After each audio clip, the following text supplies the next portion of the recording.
Today we're making toilet bowl bombs. Come on in, welcome to my home. Today I am in my guest bathroom because I have a toilet that does not get used that often. In fact, it almost never gets used. And do you know what happens with standing water in the toilet if you don't use it? It develops a ring around this. And so I thought, well, I wonder if I can make my own toilet bowl cleaner. And guess what? I can. These toilet bowl bombs are really cool to make and so easy, and they smell really good. And all I had to do was just combine a few ingredients. All the ingredients will be listed down below, but they'll also flash up on the screen. The first thing that I did was I added my baking soda.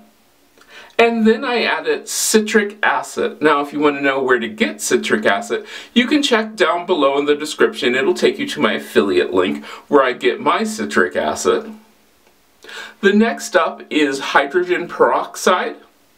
And then I use dish detergent. You can use whatever dish detergent that you want to use, but you want to use just enough so that it doesn't really foam. Every time that you add a liquid to this, you have to be careful that you are not letting this stuff foam really badly.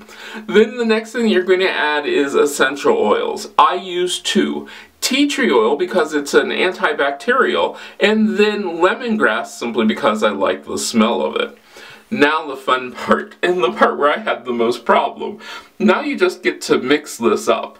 You want to mix it to the consistency so that it is fairly firm, but not too firm. If it's not firm enough, you can always add more baking soda and citric acid, just to the point where it will hold its shape.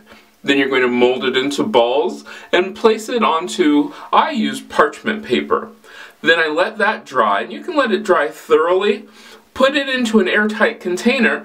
Then for every 5 to 10 flushes, just go ahead and put one of the little balls into the toilet and let it just fizz away. I found that by letting it soak and fizz, it really does fizz quite well, and it also did a good job at making sure that the toilet is cleaner, and it smelled really good. This was something which I thought, well, you know, these are really kind of easy to make, so I would never go out and buy my own now. Now, if you make this, let me know. You can get a hold of me on most social media at CM Coleman Home, and I hope I get to see you again next time. If you like this video, give it a thumbs up. You can share it. Don't forget to subscribe and check out the other videos on this channel. I love making these videos for you, and I hope I get to see you again next time.